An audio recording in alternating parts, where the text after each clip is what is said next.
મહંત સ્વામી મહારાજ ગુણિયલ ગુરુ છે, એક પરફેક્ટ ગુરુ છે, આદર્શ ગુરુ મહંત સ્વામી મહારાજ છે. તો આજે આપણે મહંત સ્વામી મહારાજ વિશે જાણીશું. આદર્શ ગુરુ છે બધી રીતે. એમના ગુણો આપણે જાણીએ ત્યારે ખ્યાલ આવે.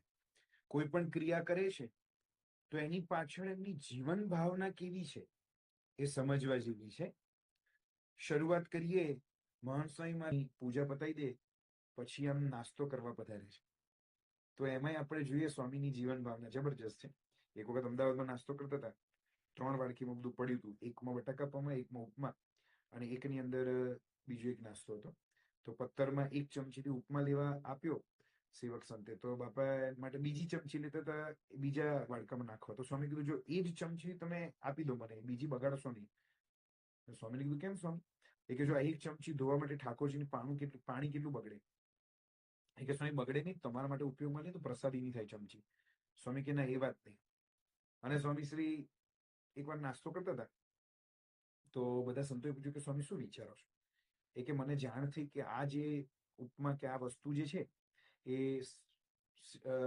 ઈશ્વર સ્વામીના સેવક સંતે બનાવી છે, યોગી સ્મરણ સ્વામી નામ છે. તો હું એમનો વિચાર કરતો હતો કે એમનું ભલું થાય, એમનું સ્વાસ્થ્ય સારું રહે ને એકાંતિક ધર્મ સિદ્ધ કરે. નાસ્તો કરતી વખતે સ્વામી હરિભક્તો એક વખત સારંગપુરમાં નાસ્તો કરતા સ્વામી પૂછ્યું, સ્વામી કે વિચારો છો? કે બસ અરવિંદ બબલને યાદ કર્યા કે એમને કેવું વ્યસન છોડ્યું, કેવી સેવા કરે છે. ઘણી વખત સ્વામી જમતા જમતા કે નાસ્તો કરતી વખતે કે ભાઈ સુભાષભાઈ દારેસલામને યાદ કર્યા કે એમને કેવો સુરત ભાવ દાખ્યો હતો, કે આમને યાદ કરે કે આમની સેવા કેવી છે. નાસ્તામાં એનું ધ્યાન જ નથી હોતું. એ હરિભક્તોને જમતી વખતે પણ સ્વામી પૂછ્યું, તમે આ જમ્યા તો કેવું લાગ્યું? અમદાવાદમાં મેં એકવાર પૂછ્યું હતું તો સ્વામી કે મને ખબર જ નથી કે હું શું જમ્યો. તો કે કેમ? એ કે સામે જેટલા બેઠા હતા ને એ બધાને એક એકને યાદ કરીને એનું ભલું થાય, એ આગળ વધે, એને શાંતિ રહે, એનું સ્વાસ્થ્ય સારું રહે, એક એકને આમ વિચારીને હું બોલું છું મનમાં જમતી વખતે. આપણને એવું લાગે કે આમ જમતી વખતે સ્વામી આમ જમે છે.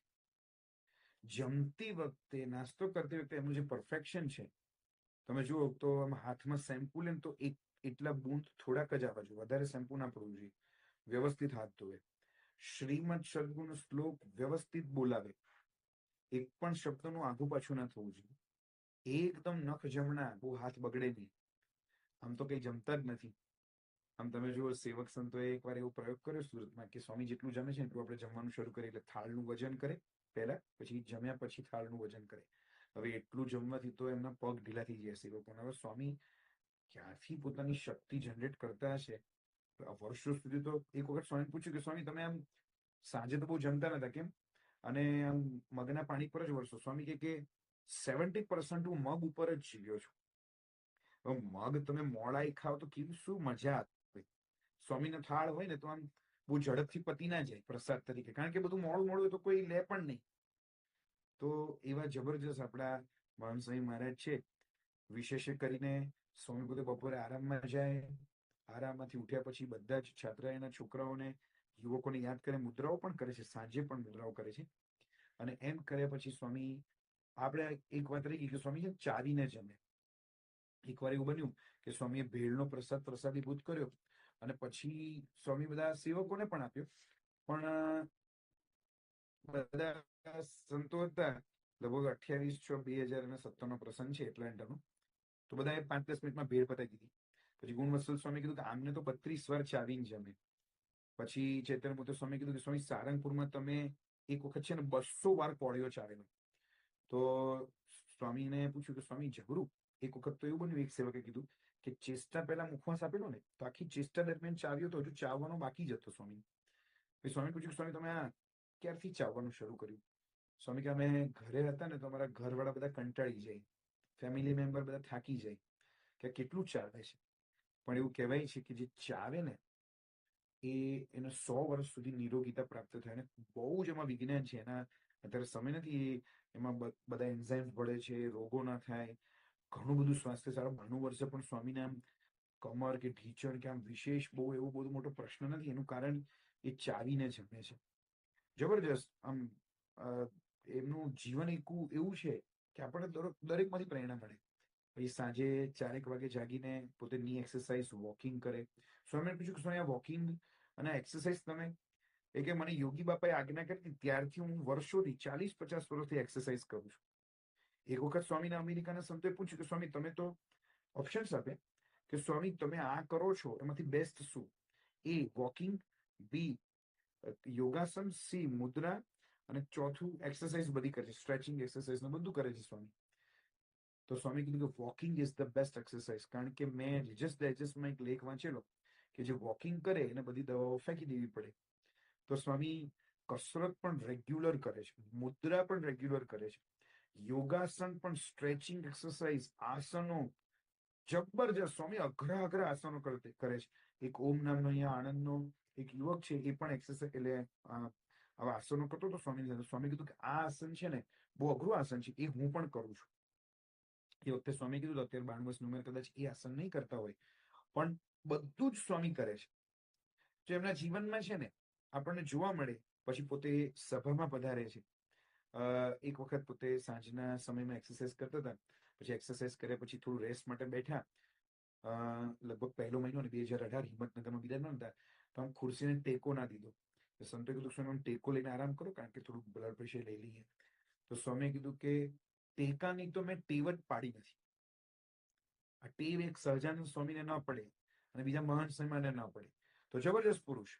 પોતે ગાતરિયાથી એક વખત લગભગ 23/9/2026 નો જ પ્રસંગ છે હમણાંનો, 23/1/2026.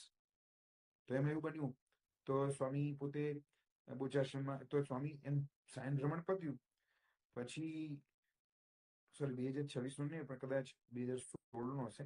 તો 2016 નો છે. તો બોચાશ્રમમાં પ્રસંગ બન્યો કે આમ પરસેવો થયો હતો. તો સ્વામી આમ ગાતરિયાથી સેજ લૂછ્યો. સંતોએ કીધું સ્વામી નેપકિન છે, હવે જોજો કેવી કેવી જીવન ભાવના છે. સ્વામી કે ના નેપકિન થી નહીં. તો કે સ્વામી કેમ?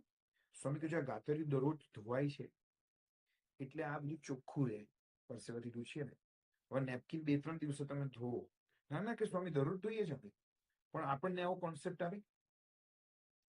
સ્વામીનું આખું જીવન એવું છે, એટલા પરફેક્ટ છે. એક પ્રસંગ યાદ આવી જાય છે એ આગળ જતો રહ્યો, હું તો પણ કહી દઉં કે સ્વામીને છે ને 11 વાગે ચોખા ચોળીના ચાંદલામાં અમદાવાદની અંદર. અને પછી પોતે ભોજન અર્થે પધાર્યા. બપોરે ગોષ્ઠી કરી, બપોર સુવા ગયા, સાંજે કસરત કરી, સાંજે નાહવા ગયા. ત્યાં સુધી ચોખા એવા નીકળતા. આપણે યજ્ઞમાં કે લગ્નમાં કે ગમે ત્યાં પણ ચોખા ચોડ્યા હોય, આપણને તો આમ કરીને ગમે તેમ એ સૂતા તો પણ કેટલા પરફેક્ટ હશે કે ચોખા નીકળ્યા નહીં. તો વિચારો કે કેવી એમનું પરફેક્શન છે, આટલું સમજાતું નથી. અને એમની બધી જ રીતે આપણે જોઈએ કે સ્વામીને પૂછ્યું કે સ્વામી આપ સુવા જાવ છો તો હવે તો સુઈ જશો કે બીજા બ્રહ્માંડમાં જશો? લગભગ અમૃતનારાયણ સ્વામીએ પૂછ્યું. અને દિલ્હીમાં પણ બ્રહ્મચિંતન સ્વામી આ જ પ્રશ્ન પૂછ્યો હતો.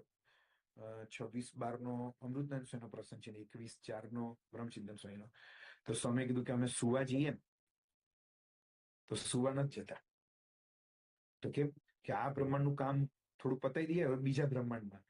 તો પોતે ખરેખર બ્રહ્માંડોનું મેનેજમેન્ટ કરે છે, પણ પોતે સુવા જાય પણ જબરજસ્ત છે. થોડીક વાત કરીને આપણે પૂર્ણ કરીએ કે પોતે સુવા જાય ને તો એક વખત જ્ઞાનેશ્વર સ્વામીએ આઈક્યુ ઈક્યુ એની બધી વાતો કરી. પછી એમણે વાત કરી કે હું પ્રવચન તો કરું છું પણ મને મહંત સ્વામી મહારાજનું જે બુદ્ધિત્વ છે ને સુવામાં, એ મને બહુ જ ગમે. એમ કરીને બધા મુદ્દાઓ એમણે કીધા. તમે જુઓ તો આપણને ખ્યાલ આવે કે આપણને આશ્ચર્ય લાગે, આમ અહોભાવિક થઈ જઈએ આપણે. 25/9/2016 બોચાસણમાં બધી વાતો કહેવામાં આવી કે સ્વામી છે ને એક તો સુવા જાય ને તો બાજુમાં ઘડિયાળ રખાવે, ટોપી રખાવે. પછી પોતાનું જે સુવાનો જે સમયગાળો છે ને એટલે જે એસી એ જબરું રખાવે. એસી છે ને 28 ડિગ્રી રખાવે. 28 ડિગ્રીમાં શું ફાયદો થાય? પછી પોતે ઘડિયાળનો જે સમય છે ને, પહેલો મુદ્દો સાંભળવા જેવું છે. ઘડિયાળનો સમય છે ને એ બ્લેન્કેટ ઓઢીને જુએ. કેમ? કારણ કે બાજુમાં સેવકની ઊંઘ ના બગડે ને એટલે. પછી આમ ધીરે રહીને ગાતર્યું ખસેડે સુતા હોય એટલે, આમ ધીરે રહીને ઉભા થાય. પછી નોંધે છે સેવક સંતો કે માખણમાં પગ મૂકતા હોય ને એવી રીતના પગ મૂકીને લઘુ કરવા જાય. પછી સાંભળો જો લઘુ કરી લે ને એટલે બાયણું બંધ કરવા આવે અને પછી ફોર્સ પાણી ન છોડે. કેમ? ફોર્સના પાણીના આવવાથી સેવક સંત જાગી નથી. પછી પછી આમ દરવાજો શાંતિથી બંધ કરી અને આમ પોઢવા આવે અને જેવા પોતે પહેલા સુતા હોય ને એટલે સેવકને એમ ના થવું જોઈએ, દુઃખ ના લાગવું જોઈએ કે સ્વામી પથારીમાંથી ઉભા થઈને મારી ગેરહાજરીમાં મારી સેવા ન થઈ શકી, એટલે એમને રંજ ન રહે એવો, એટલે પાછા એવું જ પરફેક્ટ ગાતર્યું ઓઢીને સુઈ જાય. જ્યારે લઘુ કરવા જાય ત્યારે ગાતર્યું મૂકીને જાય કે સેવકને એમ ના લાગે કે એ નથી, તો એ આમ આફડા ફફડા જાગીને જતા રહે. તમે વિચારો કે આટલી ઝીણી ઝીણી બાબતો સુવામાં સેવકોનું ધ્યાન રાખીને સ્વામી કરે. સેવકોને લાગ્યું કે આ સ્વામીને ઉઠે છે ને તો આપણે ખ્યાલ નથી આવતો, એટલે એમને છે ને પથારીની બાજુમાં એક એવું પગલું છણે મૂક્યું કે જેનાથી બ્લ્યુટૂથ દ્વારા સેવકની પથારીમાં ધ્રુજારી થાય, એટલે સેવક પહેલા જાગી જાય. તો સ્વામીને ખ્યાલ આવી ગયો એ સૂતા પછી મુકાય. તો સ્વામી કૂદીને બિલ્લી પગે જવા માંડ્યા. એટલે સેવકો એક દિવસ કીધું, સ્વામી તમે એના પર પગ મૂકો, અમે તમારી સેવામાં છીએ, અમે વારા પાડીશું, પણ તમે બાથરૂમમાં લાઈટ કરતા કે ગ્લપ્સી બપ્સી પડો, અમારે સેવા કરવી પડે તમારે. તો સ્વામીએ શું કીધું કે તમે જુવાન છો, તમારો આહાર ને ઊંઘ, તમારી ઊંઘ ઓછી થાય, તમને ખલેલ પહોંચે ને મને ગમતું નથી. તો પોતે જીવે છે, આપણી જોડે રહે છે, પણ એમની અંદરની ભાવના કેવી છે? સવારે ઉઠ્યાથી શરૂ કરો, રાત્રે સુતા સુધી શરૂ કરો, ઘણી બધી એમની જીવન ભાવના છે. એક નાનો પ્રસંગ કે હું પૂર્ણ કરું. એક વખત સભાની અંદર હ્યુસ્ટનમાં બિરાજમાન હતા, એટલે બહુ જ સારું નૃત્ય થયું બધા બાળકોનું. પછી એક બાળકે કીધું, સ્વામીની સાથે મારે લિફ્ટમાં આવવું છે. તો સ્વામીને પૂછ્યું, સ્વામી આને લિફ્ટમાં લેવો છે? સ્વામી કે લઈ દો. એ સ્વામી એક પ્રશ્ન પૂછ્યો એમણે. એ બાળકે સ્વામીને પ્રશ્ન પૂછ્યો, બધા સંતોએ પણ આમ કાન કર્યા કે સ્વામી અમે આ નૃત્ય પતાવ્યું પછી બધા ફોટો સેશનમાં નજીક આવ્યા, તો તમે છે ને મારા હૃદય ઉપર હાથ મૂક્યો, આમ પ્રતિષ્ઠા કરતા હોય ને, તો એવું કેમ કર્યું? હવે જોજો જીવન ભાવના. સ્વામી કે તમે ખરું પકડી. સ્વામી કે તમે 10-15 મિનિટથી આ અક્ષો પુરુષોત્તમનું આ બધું નૃત્યમાં આમ નૃત્ય કરતા હતા, તો મને મનમાં એમ થતું હતું કે તમારા હાર્ટબીટ્સ કેટલા વધી ગયા હશે, થાકી ગયા હશો. એટલે મેં ચેક કરી લીધું આમ કે 100 કરતા વધારે તો હશે જ. પણ નૃત્ય કરતા હોય ત્યારે આપણને એવો વિચાર છે કે આ બાળકો કે યુવકો કેટલી પ્રેક્ટિસ કરી છે, એના હાર્ટબીટ્સ કેટલા વધી ગયા હશે. હવે આપણને તો આમ બીજા વિચારો આવતા હોય, પણ સ્વામી એ પણ ચેક કરી લીધું કે આ બાળકો કેટલી મહેનત કરીને નૃત્ય કરે છે, હાર્ટબીટ્સ પણ વધી ગયા છે. તો આવી જબરજસ્ત સ્વામીની જીવન ભાવનાઓ છે. નાની મોટી ઘણી જીવન ભાવનાઓ છે. સમયની મર્યાદા અનુસાર આપણે આટલું રાખીએ, પણ આવા અજોડ ગુરુ, આવા આદર્શ ગુરુ અને આવા ગુણિયલ ગુરુ અને આવા આમ હરિભક્તોને સંતો પ્રત્યે પ્રેમ ત્યાં મેળાઓમાં હતા અને આમ સુવા જતા હતા. હવે સવારે બધા સંતોને મળી લીધું હતું, તો એમ નજીક આવ્યા કાચ આગળ અને બધા સંતોને કીધું દર્શન સર્વોત્તમ, એવું બોલ્યા કે આ સંતોના દર્શન જેટલા કરે ને એટલા ઓછા છે. રાજકોટમાં હતા, મંગળા આરતીમાં આવ્યા અને આમ બધા હરિભક્તોની ભીડમાંથી વચ્ચેથી આવ્યા. પછી પાછા શણગારમાં બધા હરિભક્તો ત્યાં જ બેસી રહેલા. એટલે અપૂર્વ સ્વામી આ બધા એને જ છે, આપણે ઝડપથી પસાર થઈ જઈએ, નાસ્તામાં જોડાઈએ. તો સ્વામી કીધું કે એના હોય તો શું થયું કે સંતોના હરિભક્તોના જેટલી વખત દર્શન કરીએ ને એટલી વખત વધારે સુખ આવે, અને આ જ કરવા જેવું છે. એટલે બાળક હોય, હરિભક્ત હોય, સંતો હોય, બધાને સ્વામી યાદ રાખે, રમાડે જમાડે, હિતપ્રીત કરે અને એમની જીવન ભાવના અજોડ છે. તો આ 92મા જન્મ જયંતિ મહોત્સવ નિમિત્તે મહંત સ્વામી મહારાજને આપણે હૃદયથી કોટી કોટી વંદન કરીએ. એમના જેવી જીવન ભાવના આપણી પણ બને. એ તો ગુણોના મહાસાગર છે, એમનો એક એક ગુણ પણ અનંત છે, પણ આપણામાં એક ગુણ એમનો જો આવે તો એ એક ગુણ પણ અનંત છે. કોઈ એક ગુણમાં આપણે ડોક્યું કરીએ તો પણ અનંત અનંત અનંત એ ગુણોમાં પણ બીજા બધા વિચારો આપણને પ્રાપ્ત થાય. તો એવા સદગુણોના મહાસાગર અને એવા અજોડ, એવા આદર્શ ગુરુ મહંત સ્વામી મહારાજને હૃદયથી કોટી કોટી વંદન. શ્રી સ્વામિનારાયણ ભગવાનની જય. માનો મળી છે મોટી વાત, હાથ આવી તેમાં હાર જોરે, કરી જતન દિવસ રાત, સૂતા બેઠા સંભાર જોરે, સાચો મળ્યો છે સત્સંગ, અંગે અચળ કરી રાખજો. જોરે રખે ચડે બીજાનો રંગ એવો ડાપણ દૂર નાખ જોરે લઈ બેઠા છો મોટો લાભ બેટી પૂરણ બ્રહ્મને રે નહીં તો દુઃખનો ગત ડાપ માની લેજો એ મર્મન રે આજ પામ્યા છો આનંદ પામ્યા દારુણ દુઃખન રે એમ કહે નિષ્કુળાનંદ રખે મુક્તા એવા સુખન રે. સ્વામિનારાયણ ભગવાનની જય.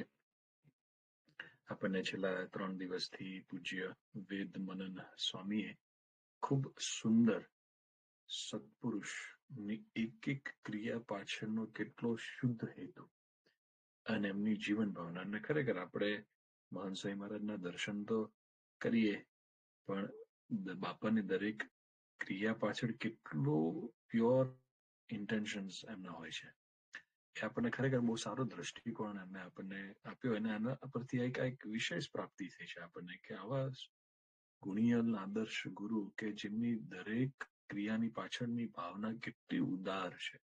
અને એમ કે ને કે આપણે પ્રાપ્તિનો વિચાર કરીએ, કર્તાપણાનો વિચાર કરીએ, આત્માનો વિચાર કરીએ, સાંખ્યનો વિચાર કરીએ, પછી દરેક વિચારો હોય, પણ સૌથી મોટો મહાન સ્વામી મહારાજનામાંથી આપણે જોવા મળે તો બીજાનો વિચાર. દરેક ક્રિયામાં બીજાનો વિચાર થયો. પૂજ્ય વેદ મનન સ્વામી ખૂબ સુંદર બધી વાતો કરી.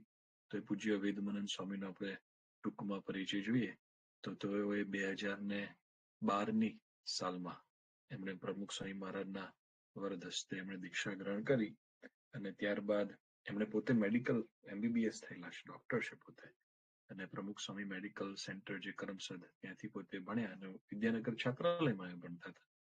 અને એમના માતા જયારે પોતે જે ગર્ભમાં હતા ત્યારથી એમણે સંકલ્પ કર્યો હતો કે આ દીકરો મારે ડોક્ટર બનાવવો છે અને ભવિષ્યમાં એને પ્રમુખ સ્વામી મહારાજની સેનામાં જોડવો છે. સાધુ કરે, બહુ જ સારામાં સારા સાધુ છે. અત્યારે પોતે આણંદ ગ્રામ્ય વિસ્તારમાં વિચરણ કરે છે. ઘણા બધા ગામડાઓની અંદર પોતે કઠિન પીડાભર્યું વિચરણ પોતે કરે છે. એમની રજૂઆત કરવાની પણ શૈલી બહુ અદભુત. આપણે જોયું કે કેટલું સુંદર રીતે પોતે કોમ્પ્લેક્સ વાતો પર શાંતિથી, સારી રીતે, સરળતાથી સમજી શકાય એવી રીતે સમજાવી શકે. અને એવા પૂજ્ય વેદ મનન સ્વામી પોતે બાપા જયારે પ્રમુખ સ્વામી મારા સારંગપુર હતા ત્યારે તેમના મેડિકલ સ્ટાફની અંદર પણ પોતે નાની મોટી સેવા આપતા. મહાન સ્વામી મહારાજ પણ સાથે એમણે પોતાના પર્સનલ પ્રસંગ પણ બધા ગયા, અને કોઈ પણ ક્રિયા કરે એની પાછળ શું હેતુ, એનું શું, એનું પાછળનું શું, એનું મર્મ, એ બધું બહુ એમને ખ્યાલ છે. આપણે એમને ભવિષ્યમાં પણ વિનંતી કરશું કે આપણને આવી રીતે પ્રાપ્તિના વિચારની ગોષ્ઠીમાં વિશેષ લાભ આપે. તો આપણે એમને જેટલી કંઈ પણ વાતો કરી છે એનો પણ આપણે વિશેષ વિચાર, વિશેષ મનન ચિંતન કરીએ, જેથી આપણને ખબર પડે કે આપણને કેવા શુદ્ધ અને કેટલા પ્યોર સત્પુરુષની પ્રાપ્તિ આપણને થઈ છે, કે એની દરેક ક્રિયા પાછળનો હેતુ કેટલો સ્પષ્ટ છે. તેવા સાચા બોલા સંતની આપણને પ્રાપ્તિ છે. એના વચનમાં આપણને જેટલો વિશ્વાસ એટલું કૃતાર્થપણું આપણને. આપણે આવતીકાલથી 2 દિવસ પૂજ્ય યોગી ચિંતન સ્વામી આપણને પ્રાપ્તિના વિચારની ગોષ્ઠીમાં સાયલન્ટ લવ વિશે, સત્પુરુષનો સાયલન્ટ લવ વિશે વાતો કરવાના છે. વિશેષ લાભ આપણે આવતીકાલે લઈશું. ગુણાતીતમ ગુરુમ પ્રાપ્ય બ્રહ્મરૂપમ નિજાત્મના વિભાવ્યદાસ ભાવેન સ્વામિનારાયણ ભજે. શ્રી સ્વામિનારાયણ ભગવાનની જય. આવા જ વિશિષ્ટ પ્રસંગો સાંભળવા માટે કૃપા કરીને લાઈક કરો, તમારા વિચારો કમેન્ટમાં શેર કરો અને અમારી ચેનલને સબસ્ક્રાઇબ કરવાનું ભૂલશો નહીં.